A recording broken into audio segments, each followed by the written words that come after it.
يعني هوك، خليني اقول لك يعني هوك، يعني باختصار انت بتحاول تجذب اللي قدامك باسلوب ما. بمعنى ممكن تشغل اغنيه بسيطه في البدايه خالص فالكل يسكت، او ممكن تعلي صوتك فجاه، او ممكن تعمل حاجه معينه فبتبتدي تجذب الجمهور الناس ليك. ودي اهم حاجه، انك اول حاجه ما ينفعش تبدا والناس لسه بتتكلم مع بعض. انت كده خسرت البرزنتيشن بتاعتك وخسرت اصلا الجمهور بتاعك من اول ثانيه. فاول حاجه لازم تعملها انك تبتدي تجذب الناس، سواء بانك بتبتدي تعلي صوتك فجاه وتبتدي تقول وتبتدي تعرف نفسك، او تبتدي مثلا تشغل نغمه بسيطه، اغنيه بسيطه، او تبتدي تشغل الفيديو بتاعك 10 ثواني منه او ايا كان. جذبت الناس ليك وقدرت توصل لمرحله انك خليت العيون تبص، العيون تركز معاك. انت كده وصلت لمرحله ان 50% وصلت، لان نجحت في البرزنتيشن بتاعتك. ايه تاني خطوه؟ لازم تبني على اللي انت عملته. انت نجحت انك تجذبهم، ما ينفعش تخليهم يملوا.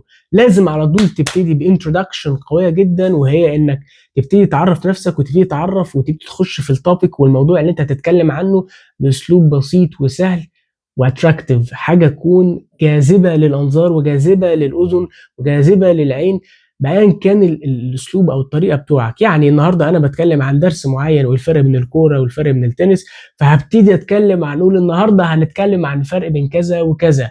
لازم تخش جوه التوبيك بتاعك، ولازم تعرف ولازم تعرف اللي قدامك انت هتتكلم عن ايه بالظبط. ممكن تروح قايل يلا بينا نتفرج على الفيديو، او يلا بينا نشوف الفرق من الصور، او يلا يلا يلا. فيبتدي الجمهور بتاعك او يبتدي الناس يبتدوا هم كمان يرتبطوا بالحاجه اللي انت هتشغلها. ودي انت كده يبقى انت وصلت ل 60 او 70% من طريقك انك نجحت في البرزنتيشن.